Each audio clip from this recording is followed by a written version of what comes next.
Ketika ibu dan anak ini sedang berjualan, namun tiba-tiba didatangi seorang preman yang meminta uang sewa kepada ibu ini. Anaknya pun berbisik kepada ibunya yang membuat sang ibu pun tertawa.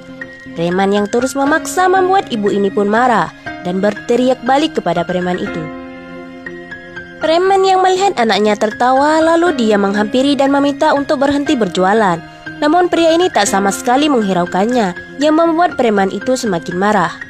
Golok pun ditarik, namun tiba-tiba keluarlah seorang pria sedang dikejar-kejar oleh sekelompok preman. Dia berlari menuju ke arah mereka, kemudian meminta tolong pada bosnya itu.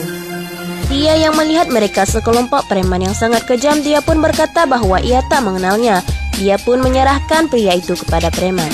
Preman pun mengangkat goloknya bersiap-siap untuk membunuhnya. Namun tiba-tiba sebuah tendangan mendarat mengenai wajahnya yang ternyata pria ini datang untuk menolongnya. Pria ini pun melanjutkan menghajar preman-preman itu. Pria ini pun berhasil menghindar dari hantaman palu dan sabutan golok. Dia pun kembali menyerang mereka dengan menendang dan bersalto dengan sangatlah mudah.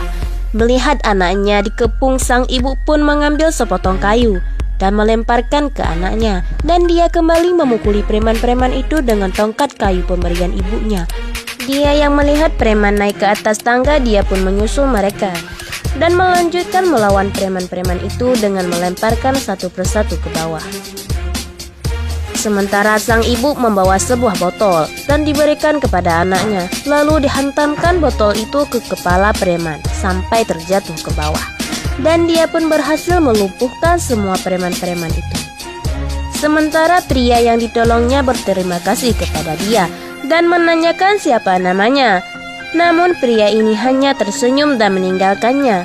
Tetapi dia yang sangat memaksa, pria ini pun berbalik dan menyebutkan namanya. Siapa sangka dia adalah seorang pria yang gagap.